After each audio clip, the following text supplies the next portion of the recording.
जय हिंद प्यारे दोस्तों। मैं प्रकाश अवस्थी कानपुर वाला। प्यारे दोस्तों, जैसा कि आप जानते हो कि मैं अपने कोर्सेस में 2024 से लेकर 26 तक के क्वेश्चंस को अपडेट कर रहा हूं। वहीं से हम आपको आज एक वीडियो प्रोवाइड कर रहे हैं मेंसुरेशन का। मेंसुरेशन में एएलपी सीवीटी 1 जो 2026 में हुआ था, सेट वाइज मैंने यूट्यूब पे करा रखा है और combined set wise PDF Telegram में भी मिल जाएगी। इस वीडियो में आपको चैप्टर वाइज 24 क्वेश्चन मिलेंगे मेंसुरेशन के, ठीक है। और जिन्हें आप पढ़ेंगे तो कई सारी चीजों को सीखने को मिलेगा, ठीक है। बाकी जिन बच्चों ने कोर्सेस कोई ले रखा है किताबों वाला लेटेस्ट में, और या रेलवे का जो हमने क्रैश कोर्स लॉन्च किया हुआ है, वहां पर हमने प्रॉपर वे में आपको हम पीडीएफ भी प्रोवाइड कर रहे हैं, ठीक है। जैसे मेंसुरेशन में अभी हमने 2 पीडीएफ प्रोवाइड कर रखी है। ग्रुप डी के ऑल सेट का निचोड़ जो कि 127 पेज लिखा है तो 125 पेज मान लीजिए, और एक और पीडीएफ प्रोवाइड कर दी है 117 पेज की, ठीक है, जिसमें आपका mensuration NTPC CVT 1 graduate level ये कोर्सेस में है। देखो हम आपको बता दें, जिन्होंने ले रखा बस उनको बता रहे हैं, बाकी कोई मुझे मैसेज ना करना व्हाट्सएप में सर पीडीएफ पीडीएफ, वो सब नहीं, ठीक है, क्लियर बता दे रहे। हाँ, साथ में एएलपी के भी क्वेश्चन, अभी एनटीपीसी के 51 क्वेश्चन कराए। एएलपी के आप क्वेश्चन देखेंगे, ये एएलपी के हैं, साथ में आरआरबी जेई के भी हैं, टेक्नीशियन के भी हैं, ठीक है। 18 आरआरबी जेई के हैं, 18 टेक्नीशियन के भी हैं, 24 एएलपी के हैं, 51 एनटीपीसी ग्रेजुएट लेवल के हैं। अंडर ग्रेजुएट के अलग हैं 2025 वाले, वो अलग पीडीएफ में है, ठीक है। तो यहां से आप सेशन को पढ़ना और सीखना। जो छात्र एनटीपीसी सीवीटी 2 की तैयारी कर रहा है या एएलपी सीवीटी 2 की, तो जो को पुराने अगर आपने कोर्सेज ले रखे हैं तो वहां फोल्डर बना होगा, और उन फोल्डर में ये चैप्टर हमारे कंप्लीट होते जा रहे हैं। थोड़ी बहुत कमी है, धीरे धीरे कंप्लीट हम कर देंगे, क्योंकि हमने 5 मई को ये फोल्डर लॉन्च किया हुआ था। सॉरी 5 नहीं, 12 मई को, तो 3 महीने का समय मांगा था मैंने। बाकी आप समझ सकते हो अभी 1.5 महीने हुए तब भी हमने बहुत सारे चैप्टर पहुंच गए हैं। इसमें मेंसुरेशन नहीं लिखा है क्योंकि पूरा अभी हो जाए तब। तो धीरे धीरे पढ़ते रहिए, चीजों को सीखते रहिए, ठीक है। अब जैसे इसमें आप जाके देखोगे अपने कोर्सेज वगैरह में, जैसे ज्योमेट्री आपने देखा, ठीक है, ज्योमेट्री 223 पेज पूर्णतः निचोड़ है ए टू जेड, ठीक है। जैसे आपने एलसीएम एचसीएफ देखा, ठीक है, 127 पेज पूर्णतः निचोड़ है, और अच्छे लेवल के क्वेश्चन आपको मिल जाएंगे प्रैक्टिस करने के लिए। बाकी यहां से वीडियो पढ़िएगा, कैसा लगा जरूर बताइएगा।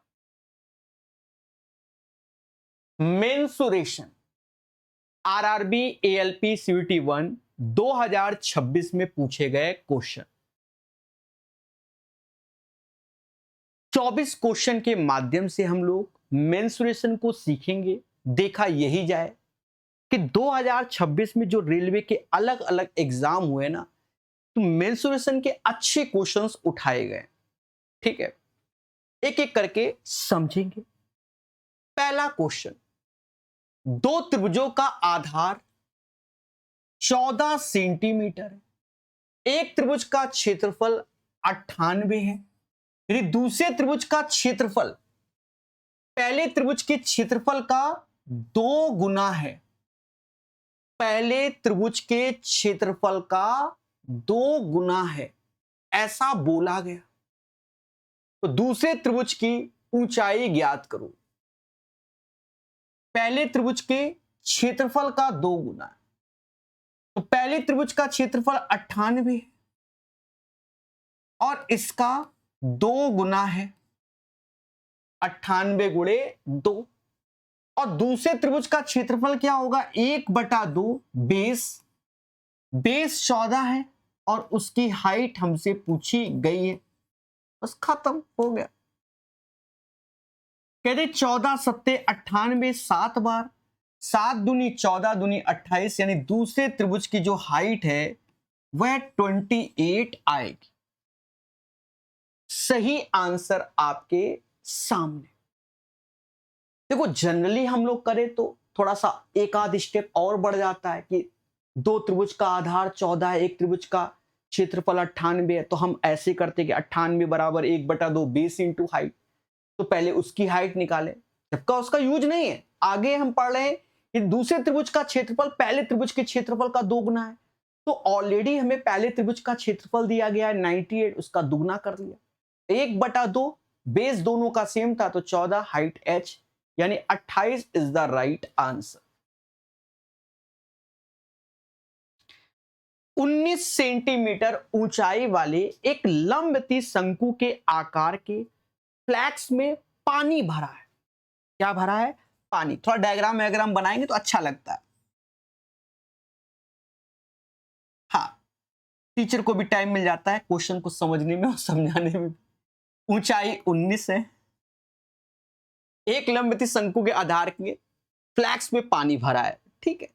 इस पानी को एक लंबवती बेलन फ्लैक्स में डाला जाता है, यानी इससे पानी निकालकर इसमें डाल दिया जाता है, जिसकी त्रिज्या वृत्तीय शंकु के आधार की त्रिज्या की 1/3 है। बस यहीं से पकड़ना है।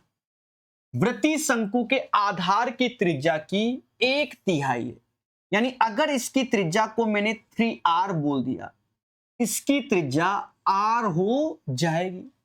कह रहा बेलनाकार फ्लैक्स में पानी की ऊंचाई कितनी होगी? बेलनाकार फ्लैक्स में पानी की ऊंचाई, यानी हमें ये h चाहिए। देखो यहां पर दोनों के आयतन को बराबर किया जा रहा है, मोटा मोटा ये भाई एक चीज में हमारा कुछ बना, अब हम दूसरे में उसको उड़ेल रहे हैं। शंक्वाकार में है, अब हम बेलनाकार में डाल रहे हैं, तो शंकु का आयतन क्या होता है? 1/3 पाई ऐसे r स्क्वायर, यानी 3r का स्क्वायर, h जो कि 19 है। बेलन का आयतन क्या होगा? पाई r स्क्वायर h, पाई r स्क्वायर h जो कि आपके सामने। कुदरत की माया देखिए, पाई से पाई कैंसिल होगा, ठीक है। यहां थोड़ा सा आप कैलकुलेशन कर लो कि 3 से भाई 3 का स्क्वायर है, तो ये 3r स्क्वायर हो जाएगा। 19 ऐसे, r स्क्वायर h ऐसे। देखा ये जाए कि r स्क्वायर से r स्क्वायर कैंसिल, तो जो h का मान होगा 19 तिहाई 57, 57 होगा। तो राइट आंसर यहां 57 सेंटीमीटर आएगा। प्यारा क्वेश्चन है और हमें सीखना चाहिए। क्लियर है? यदि 6 इकाई त्रिज्या वाले त्रिज्या खंड का कोण 60 डिग्री है, त्रिज्या खंड का कोण 60 डिग्री है, तो त्रिज्या खंड के चाप की लंबाई ज्ञात कीजिए। देखो त्रिज्या खंड कुछ ऐसा ही होता है, पहले थोड़ा समझा करो। ये और ये थीटा हमारा 60 है, ये त्रिज्या 6 है, तो इसमें त्रिज्या खंड के चाप की लंबाई, लेंथ ऑफ द आर्क पूछा गया, ये होता है चाप, आलू चाप, जो कि 2 पाई r थीटा अपॉन 360 होता है।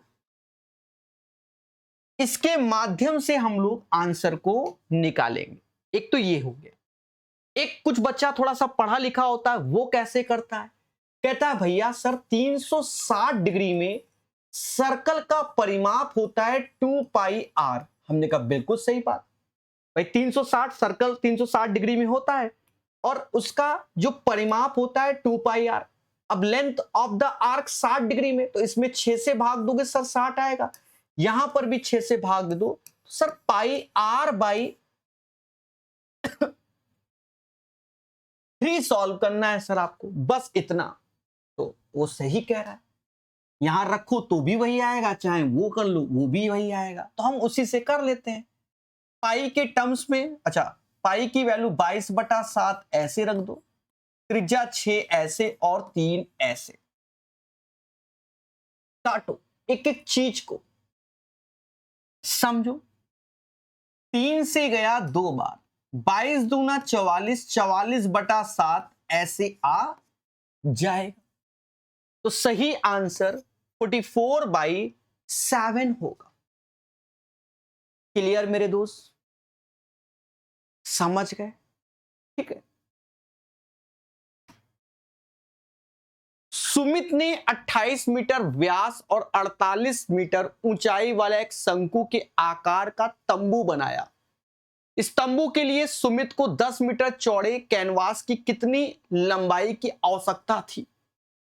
देखो ये क्वेश्चन पहले बहुत आए हुए हैं। तंबू आप समझ रहे हो, तंबू तो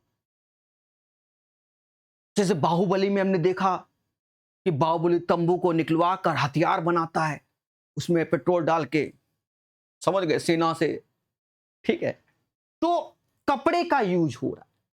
कपड़ा किस फॉर्म में है? L/B, यानी लंबाई है और उसकी चौड़ाई है, उसी से ये बन रहा है तंबू।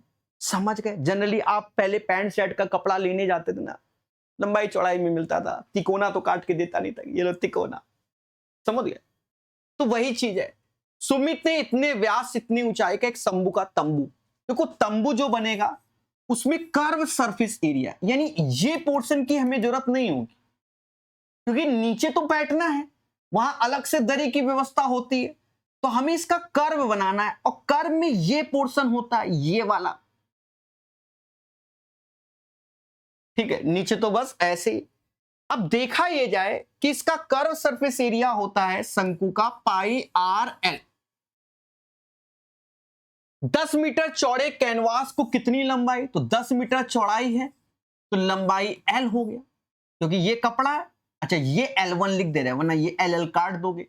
ये L हमारा स्लंट हाइट है, तिर्यक ऊंचाई वाला।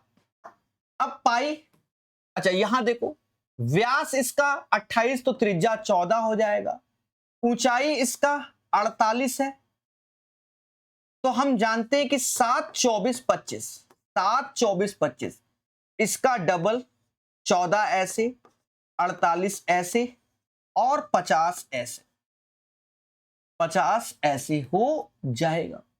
ठीक है, चलिए छोटी छोटी बातों को सीखना है और समझना है। देखो पाई की वैल्यू 22/7,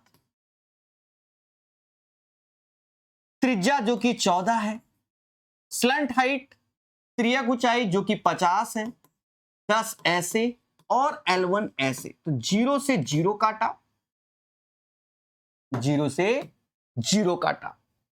कहते हैं 7 से ये 2 बार में गया, जो कि 10 हुआ, 22 में 10 का गुणा करेंगे 220 हुआ, जो कि L1 हो गया। तो 220 metre is the right answer. समझ गए मेरे भाई? देखो हम जब कोई चीज इंटरेस्ट के साथ पढ़ते हैं ना, हर चीज सरल बन जाती है।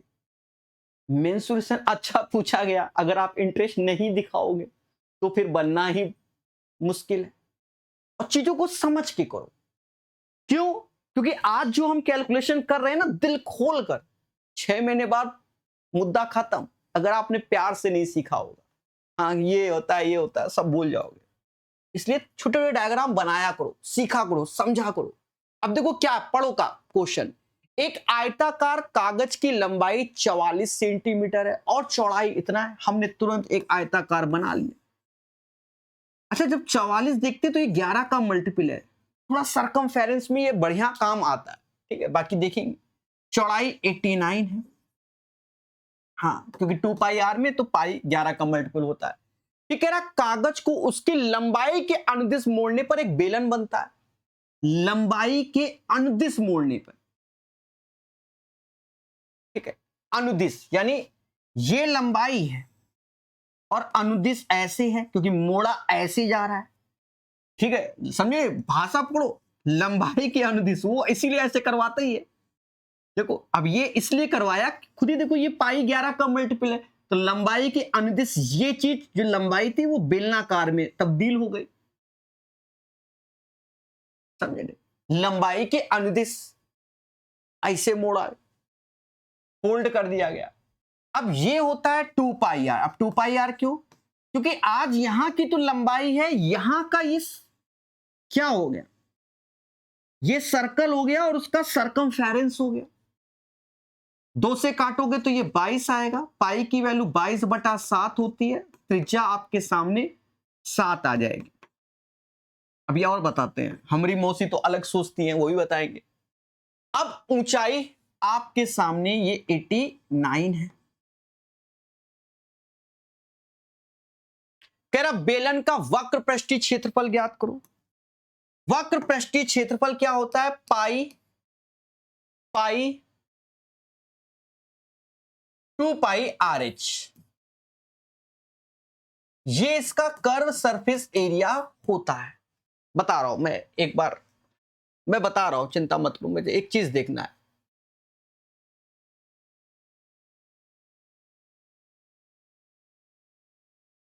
ठीक है सर, आपने क्या देखा? एक्चुअल में मैं ये देख रहा था कि मैंने कोई 11 का मल्टीपल वाला क्वेश्चन तो नहीं रह गया जो हमने आपको डिस्कस ना किया हो कि डायरेक्ट आंसर कैसे निकालते, तो इसमें भी वो चीज नहीं था, इसमें भी वो अलग चीज है, 57 निकल रहा है, इसमें भी अलग है, सारे 11 के मल्टीपल है, वरना वो भी चर्चा की जाती। थोड़ा निगाहें मारना जरूरत है, यहाँ लंबाई, यहाँ कुछ भी आ सकता था। ठीक है, फिलहाल कुदरत की माया है कि 11 का मल्टीपल इसलिए आया है, ये चीज समझो। 11 का मल्टीपल इसलिए आया क्योंकि 10 से भाग दे रहे हैं, तो बाय डिफॉल्ट 11 का मल्टीपल रहेगा, एक ही ऑप्शन है, इसमें आप ट्रिक लगा सकते थे, अभ्यास तगड़ा वाला। अब जैसे ये क्वेश्चन है, तो इस क्वेश्चन में जब भी ऐसा है तो हमने पूरा पढ़ा, समझो। और कह रहा वक्र पृष्ठीय क्षेत्रफल ज्ञात करो, तो क्षेत्रफल में ये पाई आया जो कि 11 का मल्टीपल है, तो पहले क्वेश्चन करने से पहले हम ये खोज में निकल जाएंगे। 10 ये 6 नहीं होगा, 10 ये 9 नहीं होगा, 9 6 15 में से 4 गया, ये होगा, ये नहीं होगा, यानी हमें ये कुछ नहीं लिखना है, हमारा आंसर बी हो जाएगा। ठीक है, समझ गए? बहुत बार बताया, फिलहाल हम यहां हमेशा सॉल्व करेंगे। ठीक है, समझ गए ना मेरे भाई? बोलो मुस्कुरा के, क्योंकि मुस्कुराने की वजह आप ही हो। अब R कितना है इसका, जो कि 7 है, H कितना है, 89 है, 7 से 7 गया, अब ये 44 गुणे 89, लास्ट में नचो को 36, यूनिट प्लेस पे 6 आ रहा है, और बच्चा बच्चा जान रहा है कि यूनिट प्लेस पे 6 एक ही ऑप्शन में। ठीक है, तो ये क्वेश्चन आपका 2-4 सेकंड का था, पढ़ा, बेलन का वक्र पृष्ठीय क्षेत्रफल 2 पाई आर एच, 11 का मल्टीपल, चट से आंसर। समझ गए?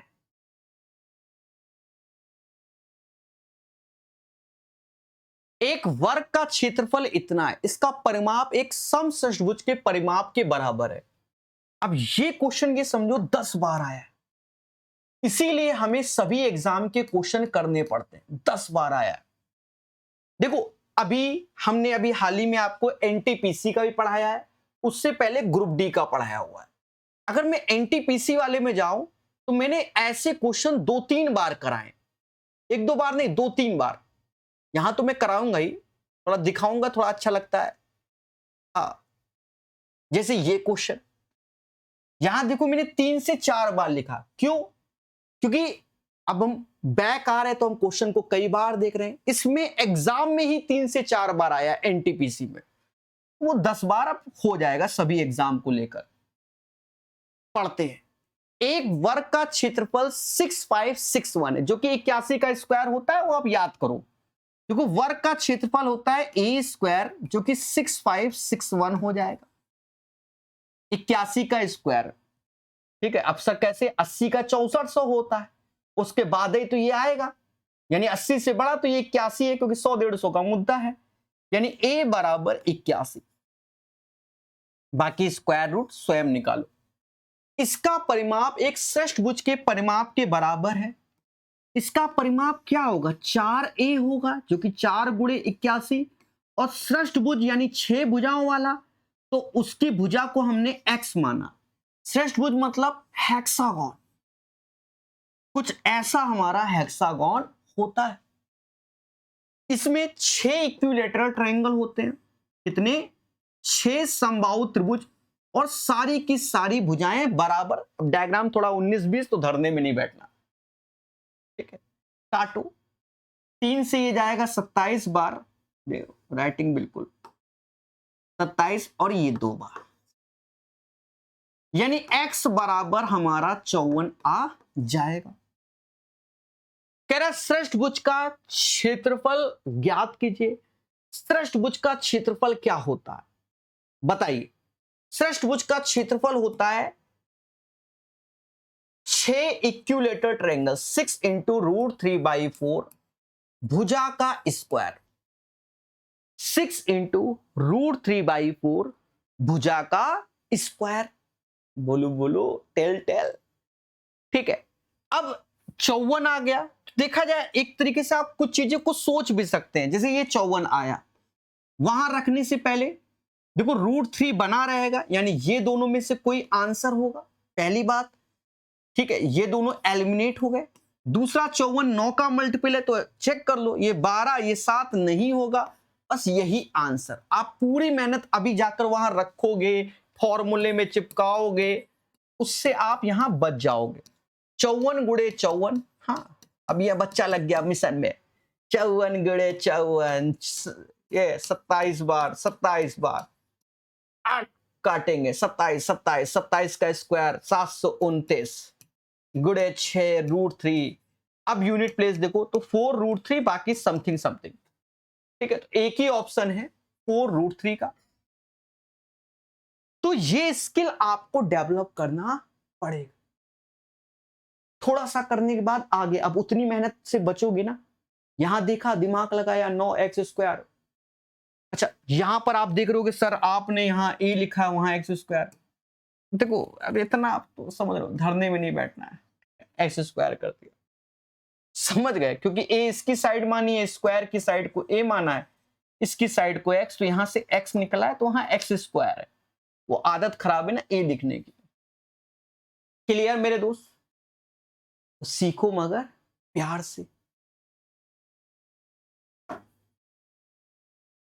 प्यारा क्वेश्चन, पढ़ेंगे और सीखेंगे।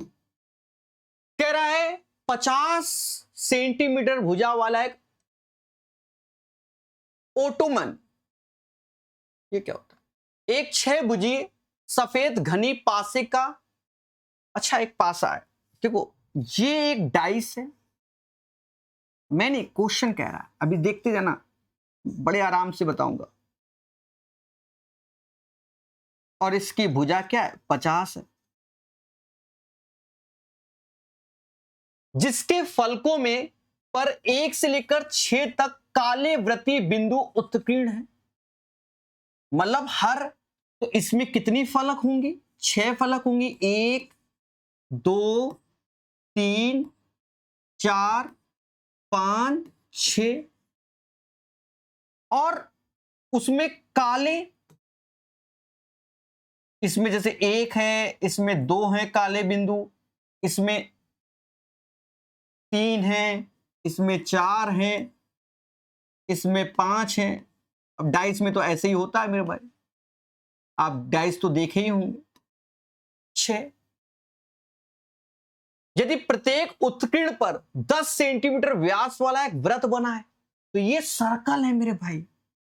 और इनकी जो सर्कल है ना, छुटका छुटका दिख रहा है, इनकी त्रिज्या है 5 सेंटीमीटर। देख रहे हो दया, देख रहे हो, 10 सेंटीमीटर व्यास वाला एक वृत्त बना है। जो घनाकार पासे के उस भाग का संपूर्ण पृष्ठीय क्षेत्रफल ज्ञात कीजिए जिसपे कुछ उत्कीर्ण ना हो। ओए मोर मैया, यानी वो क्या चाहता है समझो, वो जो ये सैडेड पोर्शन आएगा ना, देखो, oh my God, oh my God, oh my God, ये ऐसा इसलिए वो जरा सी जगह खाली थी, अब नहीं होगा। जो ये सैडेड पोर्शन दिख रहे हैं ना, इनका क्षेत्रफल चाहिए बिंदु को हटाकर। देख लो सर, अब ये कैसे निकालेंगे? आप एक चीज देखो, हर एक जो आप फलक देख रहे हो वो स्क्वायर फॉर्म में होती है, यानी इसमें ये भुजा और ये भुजा बराबर होती है। तो सभी तो 6 भुजाएं हैं, 6 फलक हैं, और सबका क्षेत्रफल देखा जाए तो टोटल ये, तो टोटल सरफेस एरिया जो आप क्यूब का देखेंगे यानी घन का, वो ये होगा। और इसमें ये सर्कल बने हुए हैं, इनका क्षेत्रफल, तो इसमें एक सर्कल है, दूसरे में 2 है, फिर 3 है, फिर 4 है, फिर 5 है, फिर 6 है। तो 6 4 10 18 19 20 21, यानी यहां पर अगर आप देखोगे तो 21 हमारे कितने, 21 हमारे क्या हो जाएंगे, व्रत हो जाएंगे, 21 व्रत हो जाएंगे। और हर एक व्रत का क्षेत्रफल जो ये काले काले दिख रहे हैं, उनका क्षेत्रफल होता है पाई आर स्क्वायर। ये कैलकुलेट करना, 6 ऐसे 50 का स्क्वायर 2500, 21 ऐसे, पाई का मतलब 22/7, और त्रिज्या 5, तो 5 का 25। अब हमारी मौसी क्या सोच रही है, हमारी मौसी दिमाग लगा रही है का, देखो मौसी का दिमाग, हमारा नहीं ना ना, मौसी करी देखो ये 10 का मल्टीपल है, बउआ ये 10 का मल्टीपल आएगा, यहां काटोगे तो 10 का, तो आंसर के लास्ट में 0 होगा बउआ। लेकिन मौसी ने ये देखा ही नहीं कि यहां पर लिखा है निकटतम पूर्णांक तक पूर्णांकित करो, तो वो 10 का मल्टीपल ही आंसर मार आई। अब मुद्दा क्या है कि लगभग में आंसर है, तो 25 गुणे 6 150 होता है, और 2 जीरो आई से, और 7 से गया ये 3 बार, 22 गुणे 25 550, और 3 का गुणा करोगे तो 1650 आ गया। अब 15,000 में 1650 आप घटाओगे तो 13,350 आएगा। अब देखो आंसर कहां पर मैच कर रहा है, तो मेरे भाई लगभग में आपका आंसर ये, क्योंकि यहां पर जो पाई की वैल्यू है 22/7 तो बोला नहीं गया, तो हो सकता है 3.14 का प्रयोग किया गया हो, तो उसके बिहाफ पर मेरे दोस्त आंसर ये आएगा। क्लियर? राज के पास 8 सेंटीमीटर त्रिज्या का एक गोल आकार का केक था, गोल आकार का केक था। उसने उसे चॉकलेट में डुबोकर फ्रीजर में रख दिया। कुछ समय बाद उसने देखा कि केक पर चॉकलेट की 2 सेंटीमीटर मोटी परत जम गई है। देख लो दया, 2 सेंटीमीटर परत जम गई है। ठीक है, तो कहीं ना कहीं केक अब बड़ा हो जाएगा, केक बड़ा हो जाएगा। पहले उसकी त्रिज्या 8 सेंटीमीटर थी, लेकिन 2 सेंटीमीटर की परत चढ़ गई, तो अब त्रिज्या हो जाएगी 10 सेंटीमीटर।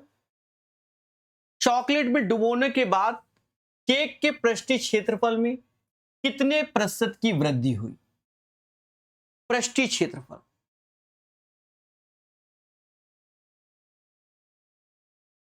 पृष्ठीय क्षेत्रफल में देखो, यानी ये गोल आकार का है, सर्कल नहीं। तो आप जानते हो कि गोले का जो पृष्ठीय क्षेत्रफल होता है, total surface area 4 pi r square, 8 का स्क्वायर। नया जो हो जाएगा वो 4 पाई 10 का स्क्वायर हो जाएगा। 4 पाई से 4 पाई कटा 64, ये 100, 64 से कोई चीज 100 हो जाएगी तो 36 बढ़ जाएगा, आउट ऑफ 64 में गुणे 100। देखा ये जाए मेरे भाई, देखा ये जाए कि 4 से ये 9 बार, 4 से ये 16 बार, 16 से इसको आप भाग दे दो तो 9 गुणे 6.25%। 9 का गुणा कर लो 225, और 54 2 56, 56.25% आएगा। 56.25% इज द राइट आंसर। समझ गए मेरे दोस्त? और यही इसका सही आंसर। ठीक है, अब जैसे केक वगैरह होता है, ठीक है, क्रीम में डुबो के, वैसे कुछ भी हो सकता है। रसगुल्ला ही हो गया, पहले छोटा था, पानी में डाल दिया और फूल गया। अलग अलग चीजें हो सकती हैं। एक खिलौना 5 सेंटीमीटर त्रिज्या और 12 सेंटीमीटर ऊंचाई वाले ठोस शंकु के आकार का है। इसे एक ठोस शंकु के छिन्नक में रखा गया। देख रहे हो, देख लो, ये खिलौना है ट्वाइस। भाषा पढ़ो आराम आराम से। कह रहा त्रिज्या 5 ठो है, ऊंचाई 12 ठो, तो स्लंट हाइट 13 ठो। इसे एक ठोस शंकु के छिन्नक में रखा गया जिसका शीर्ष ऊपर की ओर इंगित है और छिन्नक के छोटे आकार की त्रिज्या 5 है। देख लो, छिन्नक यानी फ्रेस्टम कुछ ऐसा होता है। और देखो, फ्रेस्टम में उठाकर इसको रखा गया, तो ये डिजाइन अब ऐसे और ये ऐसे हो गया। हाँ, ओवरलैप हो रहा। और इसकी त्रिज्या 5, तो फ्रेस्टम की भी त्रिज्या 5 ही बोली गई है। छिन्नक के बड़े आधार की त्रिज्या 22 है। छिन्नक की त्रियक ऊंचाई 32 है। स्लंट हाइट 32 है। खिलौने का संपूर्ण पृष्ठीय क्षेत्रफल कितना होगा? अब एक बात को समझना, टोटल सरफेस एरिया पूछा गया। इसमें जनरली दो चीज है, जैसे ये चीज और ये चीज, तो ये पोर्शन का क्षेत्रफल नहीं आएगा। ठीक है, समझ गए ना? किस चीज का नहीं आएगा? इसका नहीं आएगा, लेकिन इसका क्षेत्रफल हमें काउंट करना पड़ेगा। देखो, जब मर्जिंग हो जाएगा तो इसका क्षेत्रफल हम लोग नहीं लेंगे। तो ऊपर वाले पोर्शन का कर्व सरफेस एरिया जो कि पाई RL होगा, इसका अगर हम आ जाएंगे तो इसका कर्व सरफेस एरिया ही पहले लिखना होगा। सर वो क्या होगा? तो पाई L1 होगा, R1 प्लस R2 होगा। साथ में हमने इसका क्षेत्रफल लेना पड़ेगा नीचे का, तो पाई, अच्छा इसको R1 समझो, तो ये पाई R2 का स्क्वायर, क्योंकि सर्कल है। एक बार फिर से समझो, पहले समझना। ये ऐसे आ रहा है, ये ऐसे, तो यानी इस शंकु का कर्व सरफेस एरिया जो कि पाई R1 L, L ये वाला, R1 ये वाला। ठीक है, चलो मैं लिख देता हूं, पाई ऐसे, R1 की वैल्यू 5 और L की वैल्यू 13। पाई को बाद में देखेंगे। ठीक है, अच्छा सभी में पाई है तो कोई दिक्कत ही नहीं। फिर देखा जाए कि ये वाला पोर्शन तो मर्ज हो गया, ये तो आपको दिखेगा ही नहीं, ये तो मर्ज हो गया। तो अब नीचे तो इसका कर्व सरफेस एरिया, तो फ्रेस्टम का curve surface area pi L1, पाई L1, L1 ये 32, R1 प्लस R2 5 और 22 27 ऐसे हो जाएगा। पाई ऐसे, R1 का स्क्वायर, तो ये त्रिज्या यानी 22 का स्क्वायर। ठीक है, और जब ये मर्ज हो जाएगा तो इस पोर्शन का हम लोग क्षेत्रफल लेंगे। ये कैलकुलेशन करनी, देख लो आप कुदरत की माया। देखो सभी में पाई है तो ऐसे रखो, 13 पचे 65 आ गया, 27 गुणे 32 मालूम नहीं, तो 27 दूना 54, 5 हासिल, 81 5 86, 22 का स्क्वायर 484, 4 4 8 5 13, 8 5 13 हासिल 1, 8 6 14, 14 6 20 और 1 21 हासिल 2, 8 4 12 2 14, 1413 pi is the right answer. यहां डिस्टर सम करोगे तो 10 लेगा, आगे पीछे लिखा है 1413 pi is the right answer. हाँ, यूनिट प्लेस कर देते, 4 4 8 5 13 यूनिट प्लेस, तो पूरा करने की जरूरत नहीं थी, आंसर आप यूनिट प्लेस में निकाल लें। लेकिन आप देखो दो ऑप्शंस के 1 1 थे, हमने ध्यान नहीं दिया, यूनिट प्लेस से जल्दी हो जाता। ठीक है, समझ गए मेरे दोस्त? सीखो मगर प्यार से। किसी समबाहु त्रिभुज के आंतरिक भाग में स्थित एक बिंदु से, अच्छा अब ये क्वेश्चन अच्छा है, देखो ये क्वेश्चन एटलीस्ट मतलब नियर अबाउट 5 बार आपको देखने को मिलेगा। ठीक है, 5 बार नियर अबाउट, अब ये नहीं कि कहीं 3 बार हो तो धरने में बैठ जाओ। ये उनमें से सबसे अच्छा वाला है, इसका सरल वाला भी वर्जन मैं सिखाऊंगा। कह रहा है किसी समबाहु त्रिभुज के आंतरिक भाग में स्थित एक बिंदु से उनकी तीनों भुजाओं पर डाले गए लंबों की लंबाई इतनी है। लंबों की लंबाई पहले समझो,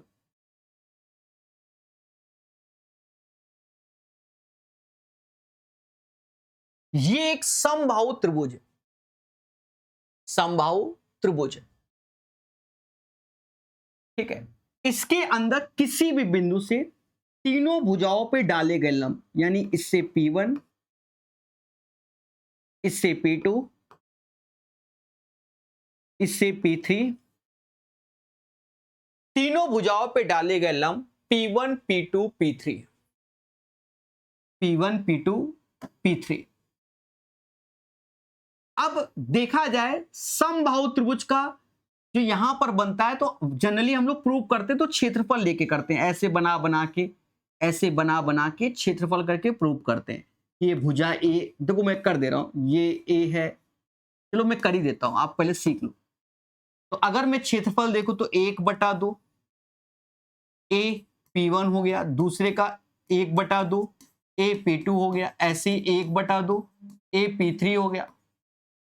और जनरली समबाहु त्रिभुज का क्षेत्रफल क्या होता है, बच्चा जानता है, √3/4 भुजा का स्क्वायर। तो अगर आप इसको प्रॉपर सॉल्व कर रहे हो, इसको प्रॉपर सॉल्व कर रहे हो मेरे दोस्त, ठीक है। हाँ, चलती क्लास में कोनो फोन है झोंके पड़ा है, इनके काम कुछ नहीं है, ठीक है।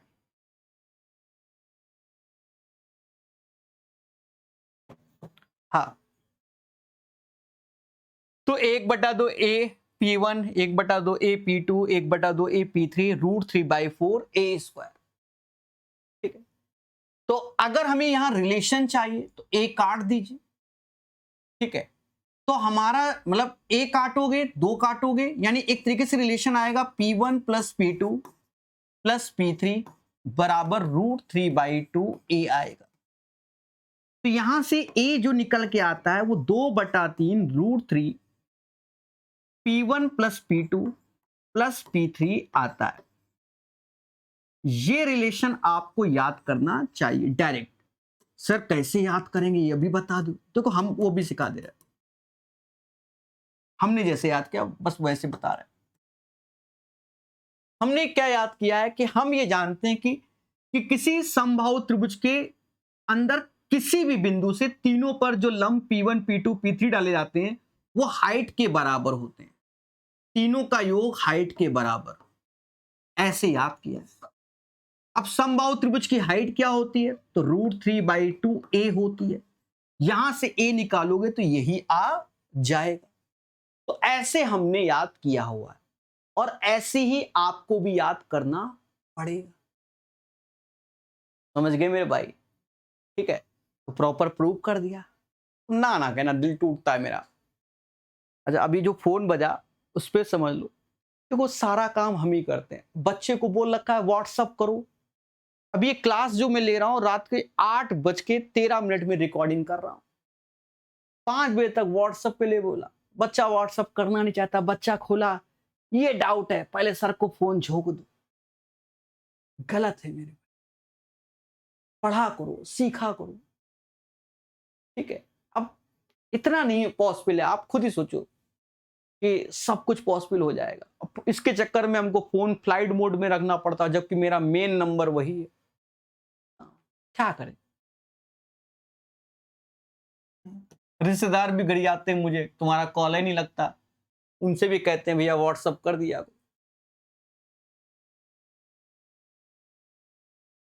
झोंका पड़ा। देख, ये आप डेरिवेशन को कॉपी में लिख लेना। अब पढ़ते हैं, किसी समबाहु त्रिभुज के आंतरिक भाग में स्थित एक बिंदु से उनकी तीनों भुजाओं पर डाले गए लंबों की लंबाई इतना है।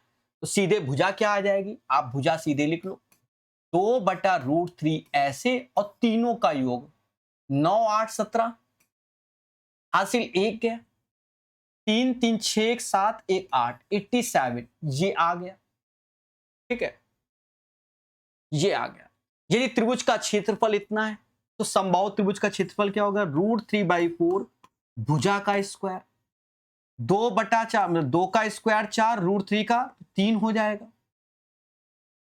√3 का 3 हो जाएगा और 87 2 बार आ जाएगा और उसी की वैल्यू m रूट के बोल रहा है, रूट के बोल रहा है। अब देखते जाओ मेरे भाई, फिर उसके बाद 4 से 4 गया, 3 से ये जाएगा कितनी बार में, 29 बार में। तो k का मान आप यहां से उठा लो, k बराबर 3 आ जाएगा और m का मान ये m बराबर आ जाएगा 29 गुणे 87, जो कि मुझे नहीं आता। फिर कह रहा है m माइनस के की पावर 7, m का मान अब 29 गुणे 87 आप करो, क्योंकि देखो करना पड़ेगा। देखो यहां ऑप्शन देख रहे हो 6 और ये 3 ऐसे करके झोंका है इसने, ठीक है। और फिर m के की पावर 7,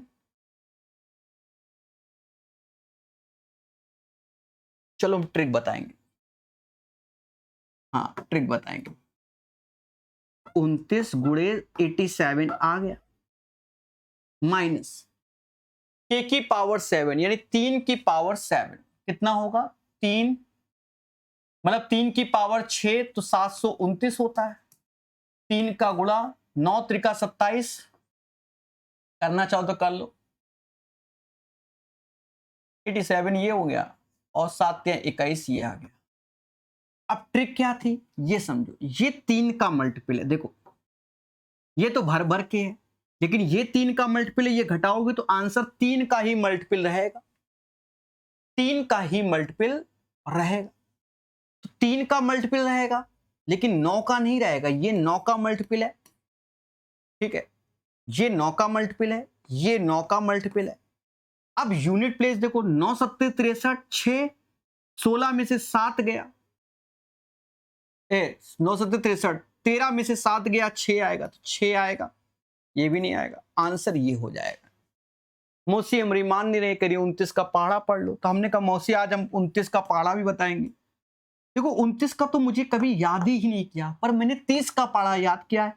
30 सत्ते 270, 7 और कम कर दो, 270 में 7 कम कर दो तो 26 हासिल गया। 30 अट्ठे तो नहीं मालूम, अट्ठे 240, 8 कम कर दो 232। ऐसे आप मैथ का टीचर, वो भी हम पहाड़ा याद करेंगे, हो गया। फिर तो कितना आएगा, कांड हो गया, बड़े बड़े शहरों में कांड होते हैं, हो गया 9 सत्ते 63, 1 मिनट, देखो पहाड़ा यहां गड़बड़ कर दिया, वो तो चलो ठीक है, यहां गड़बड़ हुआ होगा। 2583 लिखा है ना, ठीक है, एक बार चेक कर लेते हैं। तो अभी मैंने कैसे पढ़ा था, मैं उसी से चेक करूंगा।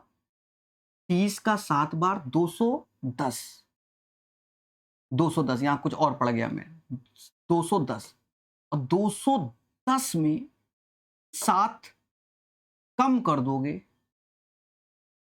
तो 203 आएगा, तो 20 हासिल। 30 अट्ठे 240 और 8 कम कर दोगे 32। हाँ देखा, समझ गया था, कांड कर दिया मैंने। अब कम करो, 13 में से 7 गया 6 आएगा, 11 में से 8 गया 3 आएगा, 24 में 21 गया 3 आएगा, 336 इज द राइट आंसर। पाड़ा पढ़ने में गलती हुई, समझ गए मेरे भाई। तो 2523 माइनस 2187 और 336, बाकी जो ट्रिक बताए आप उसका प्रयोग करो। चलिए आगे बढ़ेंगे।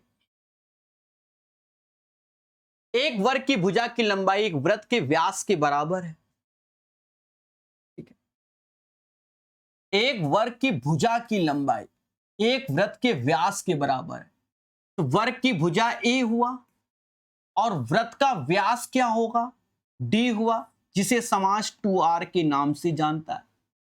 यदि वर्ग का क्षेत्रफल 196 है तो 196 क्षेत्रफल है, यानी ए स्क्वायर बराबर 196, तो ए बराबर 14। अगर मैं त्रिज्या देखूं तो r बराबर 7 आ जाएगा। तो वृत्त का क्षेत्रफल अगर त्रिज्या 7 होती है तो 154 होता है। सर ये कैसे, देखो वैसे तो आपके पास क्या, पाई r स्क्वायर, पाई 22/7, r 7 गुणे 7 गुणे 7 154 हो गया। ठीक है, अन्यथा आप क्या करो मेरे भाई, अन्यथा समझो वृत्त का क्षेत्रफल, देखो जब त्रिज्या 7 होती है तो सरकमफेरेंस यानी परिधि 44 होती है और एरिया 154 होता है। इसे याद रखना, 7 का अगर मल्टीपल है त्रिज्या यानी 7x, तो सरकमफेरेंस परिधि 44x और एरिया 154 x²। जैसे यहां 616 लिखा हुआ था तो उसमें त्रिज्या आपकी क्या 14 आएगी, त्रिज्या 7 थी। ज्यादातर लोग इसको याद करते हैं और हमने बहुत बार सिखाया हुआ है। समझ गए मेरे दोस्त?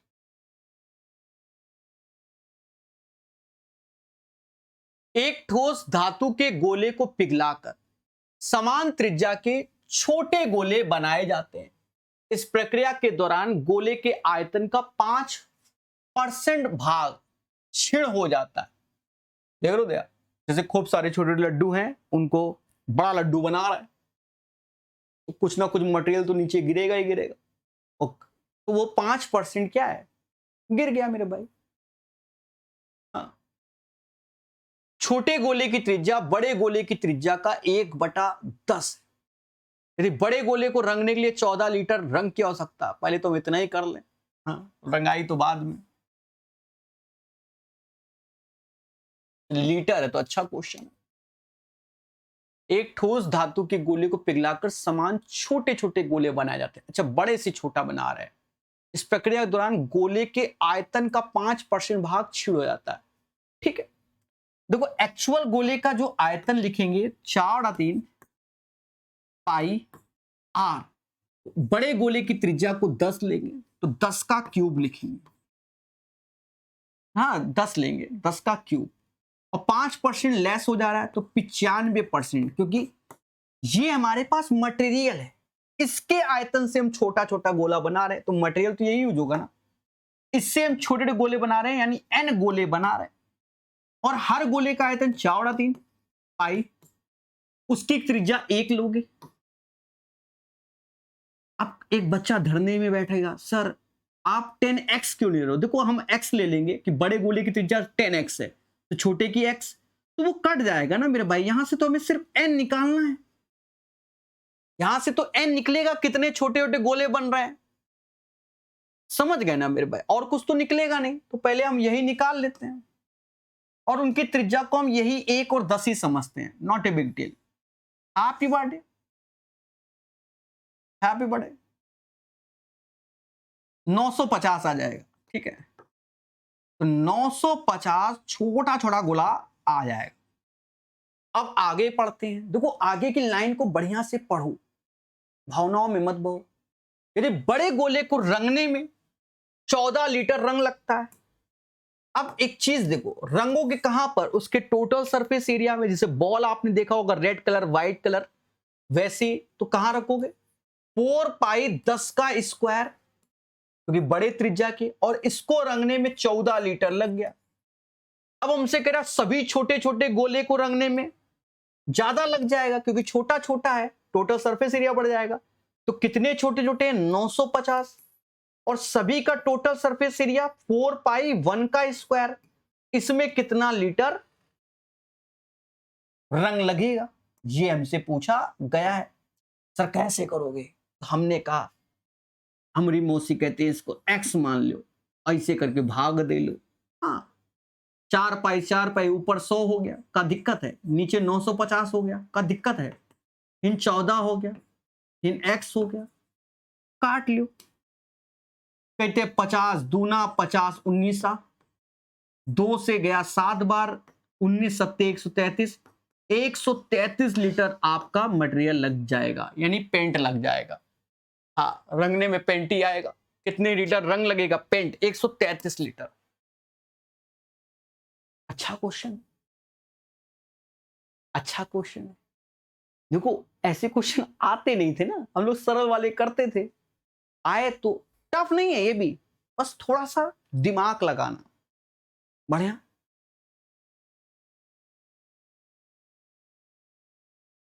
उस समष्टभुज का क्षेत्रफल ज्ञात कीजिए जिसकी भुजा की माप इतनी है। मेरे दोस्त, हेक्सागोन के एरिया के बारे में बात कर रहा है। हम अच्छे से जानते हैं कि हेक्सागोन का जो क्षेत्रफल होता है वो 6 इक्विलेटरल ट्रायंगल 6√3/4 भुजा का स्क्वायर होता है। यानी हमने यहां लिखा 6√3/4 ऐसे, और भुजा यानी 18√2 का स्क्वायर, तो 18√2 और 18√2 ऐसे लिख दिया। देखा ये जाए, इससे ये 2 बार में गया और 2 से ये 3 बार में गया, यानी 18 गुणे 18 324, और 3 का गुणा करेंगे तो 972 ऐसे, और √3 की वैल्यू हमें गिवन है 1.73। जनरली √3 की वैल्यू क्या होती है? 1.732, लेकिन ऐसा तो नहीं, यानी एग्जैक्ट वैल्यू ला दिया इसने। यहां दशमलव के बाद 2 डिजिट, सारे ऑप्शन में भी 2 डिजिट है। अब सर क्या करें? देखो, मत कैलकुलेट करो, यहां पर ये डेटा देखो, ये 9 का मल्टीपल है। आ जाओ 9 के मल्टीपल में, देखो ये 11 हुआ और ये 7, यानी सारा फोकस हमें इस पे करना है। देख लो, अब इसमें जो 9 का मल्टीपल आपको दिख जाए समीशन में 91, 81, 61, 71, तो आप कहोगे सर 81 वाला होगा, 81 वाला होगा, मुद्दा ही खत्म। समझ गए मेरे भाई? यानी ऐसे करके देख लिया, एक ठोस बेलन का आयतन इतना है जिसकी ऊंचाई इतनी है। ठोस बेलन का संपूर्ण पृष्ठीय क्षेत्रफल ज्ञात करो। बेलन का संपूर्ण पृष्ठीय क्षेत्रफल क्या होगा? 2πr+h। तो जब बच्चा पेपर में करे तो सबसे पहले यहां पर जो पाई है 11 का मल्टीपल देख ले, मिल गया तो वही आंसर। 9 में से 5 गया नहीं है, 9 में से 4 गया नहीं है, 11 में से नहीं है, देखो 8 3, 11 में से 3 गया नहीं है, 12 में से 1 गया है, यानी यही आंसर होगा, क्योंकि लगभग में तो दिया नहीं। फिर भी हमारी आत्मा ना माने तो कैलकुलेट करो। एक ठोस बेलन का आयतन कितना है? 5236। बेलन का आयतन होता है πr²h, पाई की वैल्यू 22/7, r² हमें चाहिए, मतलब r चाहिए, h 34 है। यहां से आप r को कैलकुलेट कर लीजिए। सर कैसे? काटने से। कहते 11 से ये 2 बार, 11 से ये जाएगा, ऐसा सेट होता है। 44 का 4 आया, 44। अब 83 तो 77, 476 बार, ठीक है। फिर 17 से कर लो, 17 दूनी हो गया, 17 से ये जाएगा, 17 दूनी 34, और 17 अट्ठे 136। अब 4 से भी जाएगा 7 बार में। r² बराबर 49, यानी r बराबर 7 आ गया। रख लो मेरे भाई, 2 ऐसे, पाई की वैल्यू 22/7, 7 ऐसे, और 7 + 34 41 ऐसे आ गया। इससे ये गया।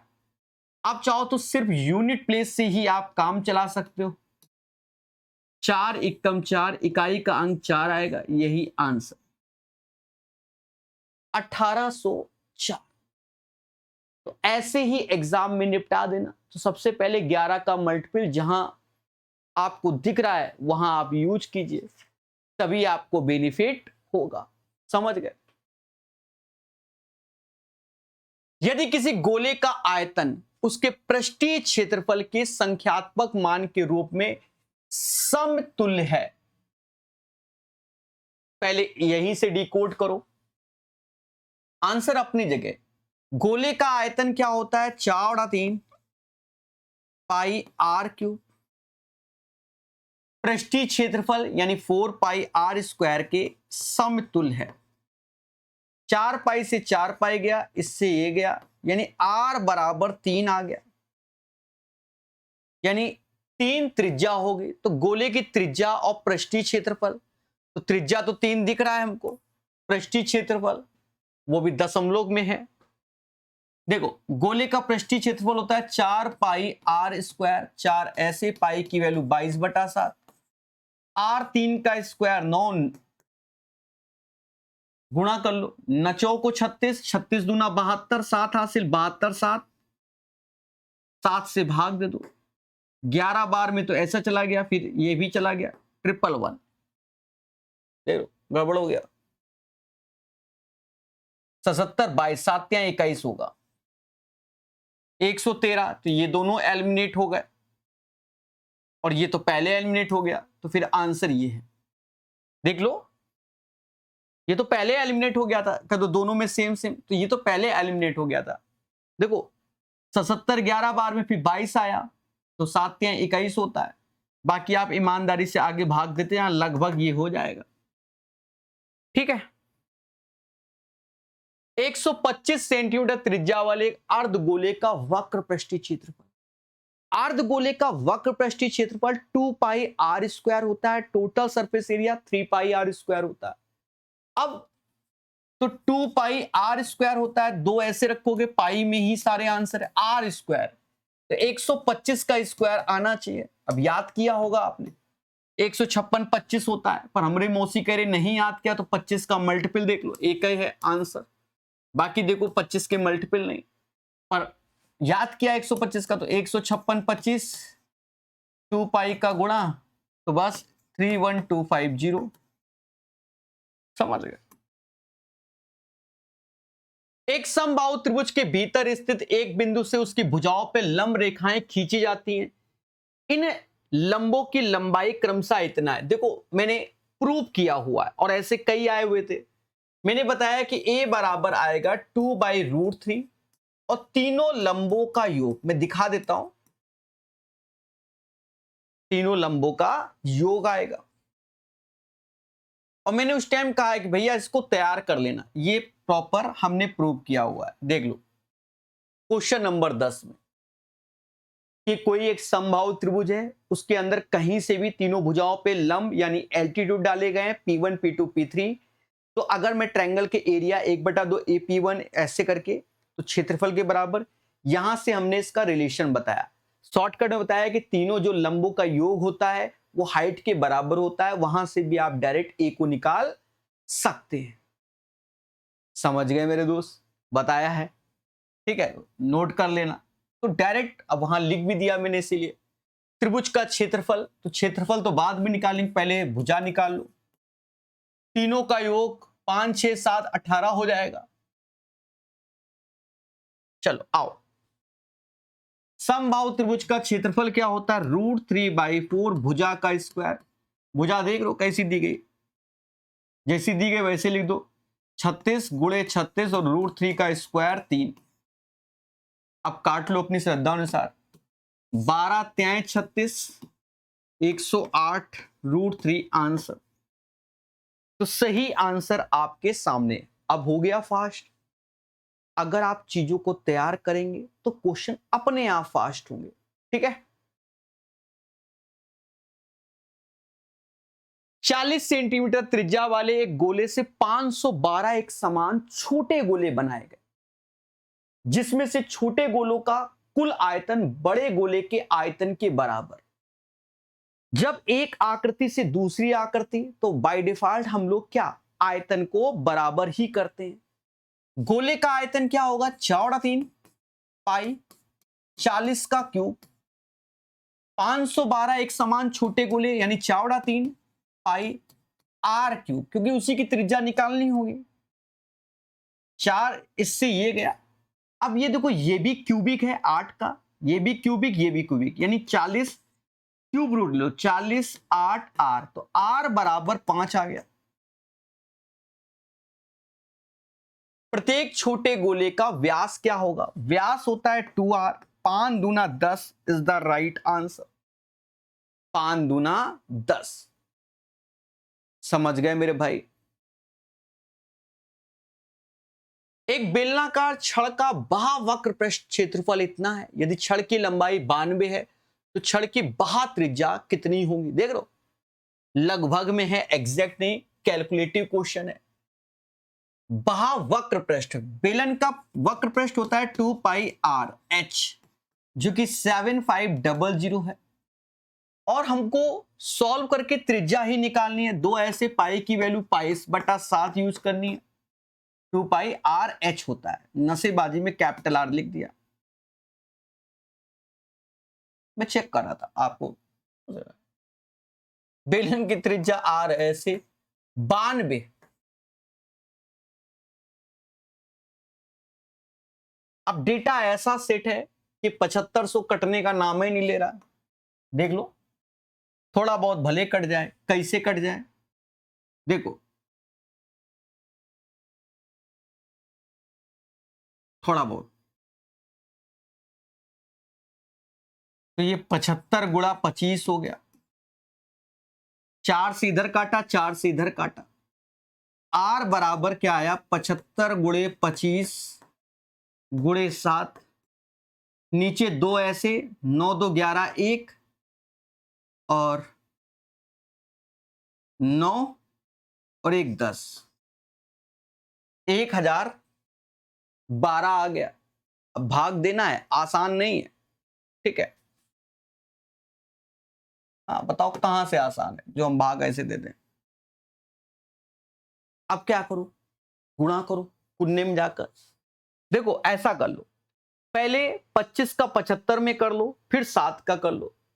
25 पंजा 125, 12 हासिल, 25 सत्ते 175, यानी 7 8 1 1875 हो गया।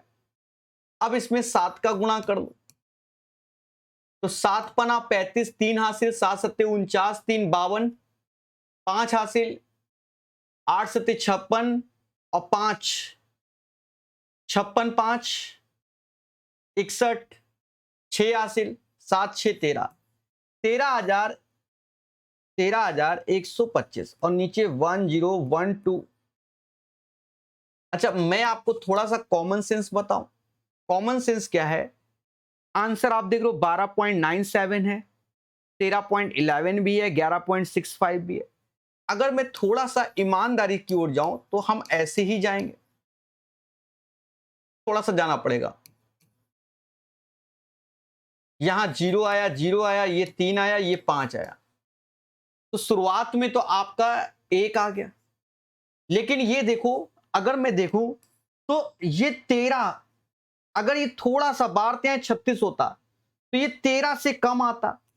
13 से कम यानी 12.9 समथिंग, आंसर 12.9 आ जाएगा, 13 से ज्यादा नहीं। देखो आप खुद ही देखो ना, अब पढ़ेंगे 3 बार तो ज्यादा हो जाएगा, तो थोड़ा से कम है क्योंकि हजारों में मुद्दा चल रहा है, तो 12 में आएगा। तो 12 से एक ही रो है, वही आपका आंसर है।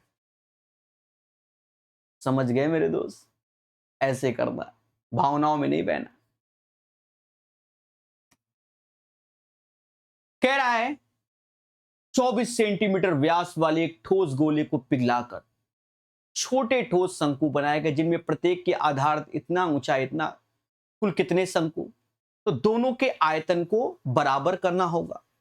गोले का आयतन होता है 4/3 पाई आर क्यूब, तो 24 व्यास है, तो त्रिज्या क्या हो जाएगी, 12 का क्यूब हो जाएगी।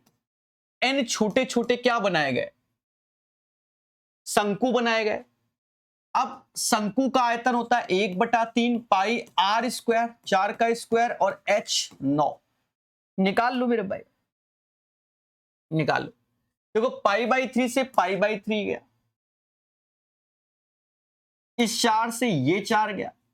अब यहां चाहो तो 12 गुणे 12 गुणे 12 ही लिख दो, क्योंकि नचो को 36 वैसे है। n 12 से 3 बार, 3 से 4 बार, बार चौक 48 इज द राइट आंसर। 48 इसका सही आंसर आएगा। क्लियर? मान लीजिए किसी वृत्त सी पर 14 सेंटीमीटर लंबाई वाली चाप AB बनाई गई। यदि वृत्त की परिधि 180 सेंटीमीटर है, तो चाप AB द्वारा केंद्र पर बनाया गया कोण ज्ञात कीजिए। देख रहे हो? तो अब थोड़ा सा दिमाग लगाओ। ये एक वृत्त है, हाँ, ये क्या है, वृत्त है। बच्चा जानता है कि 360 डिग्री पर होता है, और 360 डिग्री पर जो इसकी परिधि बता रहा है वो 180 सेंटीमीटर बता रहा है। अब कह रहा है चाप AB की लंबाई 14 है, तो 14 सेंटीमीटर चाप की लंबाई है, तो एंगल पूछा गया। तो 180 सेंटीमीटर में जब एंगल 360 होता है जस्ट डबल, तो 14 पे जो एंगल होगा वो 28 डिग्री होगा। ऐसे ही निपटा दो। समझे कि नहीं समझे? अरे मेरे भाई, चाप क्या होगा? चाप एक्चुअल में ये लेंथ होती है, ये लेंथ होती है चाप, ठीक है। तो पूरा 360 डिग्री पर 180 सेंटीमीटर चाप है एक तरीके से पूरा का पूरा। तो 28 डिग्री पर 14 सेंटीमीटर में कितना डिग्री? तो 180 का डबल, तो 14 का डबल। Best solution. यदि किसी आयत की लंबाई में 40% की वृद्धि की जाए तो उसकी चौड़ाई में कितने प्रतिशत की कमी की जाए जिससे उसके क्षेत्रफल, ये परसेंटेज में आप लोग सीखते हो और बड़ा सिंपल होता है। देखो 40% का मतलब होता है 2/5, यानी लंबाई 5 से अगर 7 कर रहे हो, 5 से 7 तो 40% बढ़ जा रहा है। कह रहा है ना अपरिवर्तित रहे, तो चौड़ाई को 7 से 5 करना होगा। मतलब हमारे पास जो पैसा था वो 100 से 140 हो गया, तो हमें 140 से 100 में आना है मोटा मोटा। तो दोनों का अंतर कितना? 2। लेकिन अब इससे आना है 1/7 का मतलब होता है 14 से ही 2/7%, तो ये हो जाएगा 28 से ही 4/7%। राइट आंसर 28 से ही 4/7 यानी 28.57% is the right answer. Clear मेरे दोस्त? ऐसे सीखना होता है, समझ गए ना?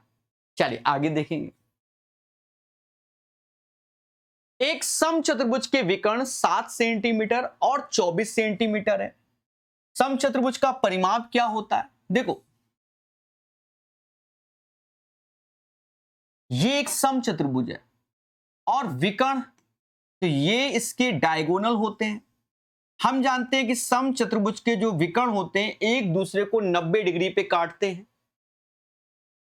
तो ये 24 का आधा 12/12 हो जाएगा, और 7 का आधा 7/2 7/2। लेकिन हम हैं एक ट्रिपलेट्स होता है 7 24, तो आगे 25, तो इसका आधा आधा चल रहा है, तो इसका आधा, तो ये 25/2 इसकी साइड हो जाएगी। और समचतुर्भुज की साइड क्या होती है, मतलब परिमाप क्या होता है? सम ऑफ ऑल साइड। 4 × 25/2 यानी 50 इज द राइट आंसर।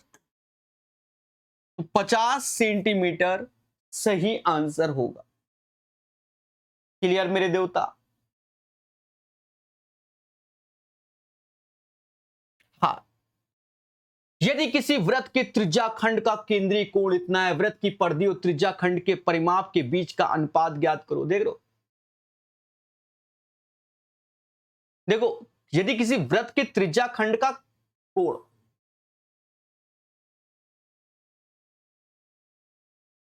ये 30 डिग्री है, तो वृत्त की परिधि और त्रिज्या खंड के परिमाप के बीच का अनुपात ज्ञात कीजिए। अच्छा क्वेश्चन है, अच्छा क्वेश्चन है।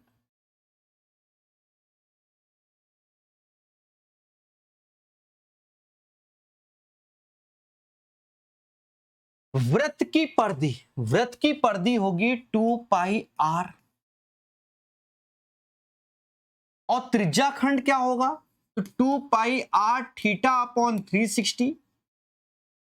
साथ में ये r यानी 2r, ये होगा। कुदरत की माया देखिए, जो r है उससे तो लेना देना ही नहीं, पाई से लेना देना है। 2 पाई की वैल्यू कह रहा 3.14 ही रखनी है, 3.14 ही रखना है। थीटा 30/360, मैंने क्वेश्चन कह रहा है, और 2 ऐसे। अब इसे काटो पीटो आंसर लाओ। हाँ, तगड़ा क्वेश्चन हो गया।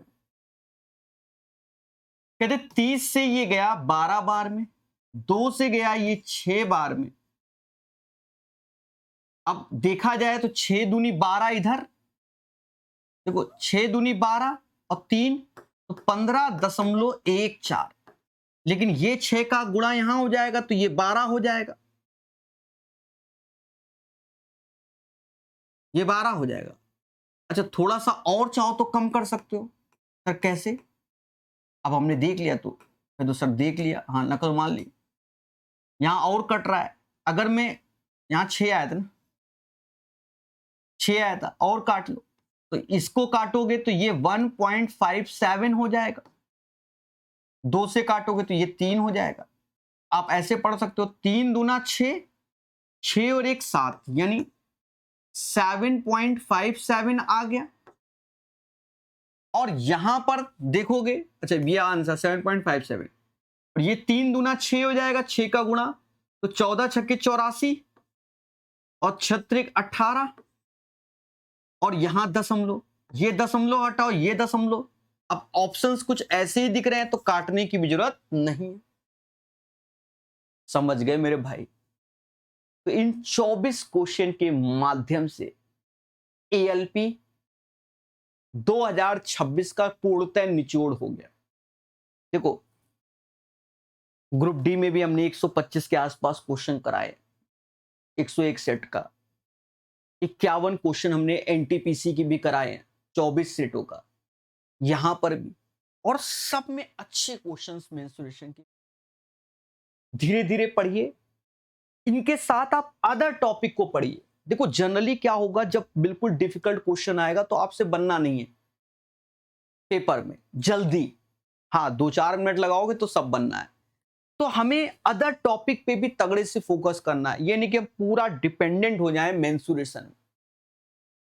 समझ रहे हो ना, ये चीजें, तो तभी आपको बेनिफिट होगा। क्लियर?